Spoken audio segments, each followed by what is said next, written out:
संसद के शीतकालीन सत्र के 11वें दिन सोमवार को लोकसभा और राज्यसभा से कुल 78 सांसदों को निलंबित कर दिया गया।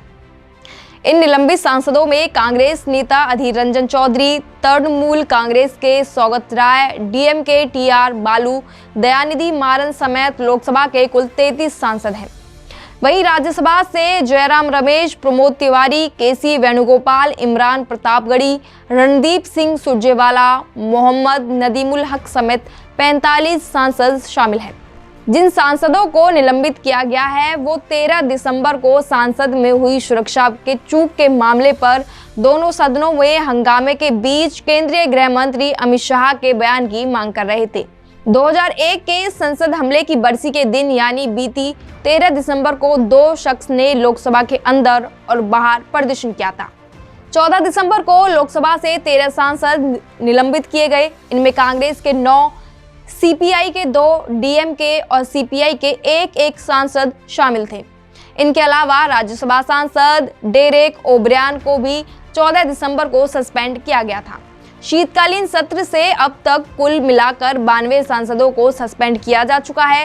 राज्यसभा में सांसदों की संख्या 245 है। इसमें भाजपा और उसके सहयोगी दलों के 105, इंडिया गठबंधन के 64 और अन्य 76 शामिल है। इनमें से विपक्ष के 46 सांसद को सस्पेंड कर दिया गया है। वहीं लोकसभा में इस समय सांसदों की संख्या 538 है। इसमें एनडीए के 329, इंडिया के 142 और अन्य दलों के 67 सांसद शामिल है। इनमें से 46 सांसद सस्पेंड कर दिए गए हैं।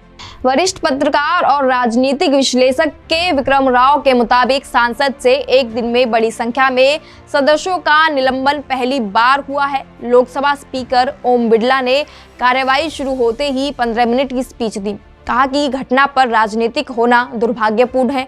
हंगामा बढ़ा तो सदन की कार्यवाही 12 बजे तक स्थगित कर दी गई थी। बाद में 2 बजे और फिर कल तक के लिए स्थगित कर दी। सांसदों के निलंबन के बाद लोकसभा कल तक के लिए स्थगित हो गई है।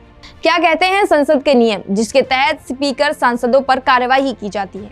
लोकसभा स्पीकर उन सांसदों के नाम का ऐलान कर सकते हैं जिसने आसन की मर्यादा तोड़ी हो या नियमों का उल्लंघन किया हो और जानबूझकर सदन की कार्यवाही में बाधा पहुंचाई हो। जब स्पीकर ऐसे सांसदों के नाम का ऐलान करते हैं तो वह सदन के पटल पर एक प्रस्ताव रखते हैं। प्रस्ताव में हंगामा करने वाले सांसद का नाम लेते हुए उसे सस्पेंड करने की बात कही जाती है। इसमें सस्पेंशन की अवधि का जिक्र होता है। यह अवधि अधिकतम सत्र के खत्म होने तक हो सकती है। सदन चाहे वह किसी भी समय इस प्रस्ताव को रद्द करने का आग्रह भी कर सकता है। सांसदों के निलंबन का पहला उदाहरण 1963 में मिलता है। 1979 में सबसे बड़ी निलंबन कार्यवाही हुई थी। राजीव गांधी सरकार के दौरान सांसद पूर्व प्रधानमंत्री इंदिरा गांधी की हत्या पर टक्कर कमीशन की रिपोर्ट से संसद में रखे जाने पर हंगामा कर रहे थे। इसके बाद विपक्ष के 63 सांसदों को हंगामा करने पर निलंबित कर दिया गया था। वहीं जनवरी 2019 में लोकसभा स्पीकर सुमित्रा महाजन ने 2 दिन में 45 विपक्षी सांसदों को सस्पेंड कर दिया था। सांसदों के इस निलंबन पर कांग्रेस अध्यक्ष मल्लिकार्जुन खड़गे बोलते हैं कि मोदी सरकार संसद पर हमला कर रही है। कांग्रेस अध्यक्ष मल्लिकार्जुन खड़गे ने सांसदों के इस निलंबन को लोकतंत्र पर हमला बताया है। उन्होंने कहा कि पहले घुसपैठियों ने संसद पर हमला किया, अब मोदी सरकार संसद और लोकतंत्र पर हमला कर रही है। निरंकुश मोदी सरकार में 47 सांसदों को निलंबित करके लोकतांत्रिक मानकों को डस्टबिन में फेंका जा रहा है। हमारी मांग है कि गृह मंत्री अमित शाह इस मुद्दे पर दोनों सदनों में बयान दे और इस पर चर्चा की जाए। अब आप इस मुद्दे पर क्या सोचते हैं? कमेंट करके हमें जरूर बताएं। बेहतरीन खबरों के लिए देखते रहिए देश रोजाना बेवक्त सच। नमस्कार।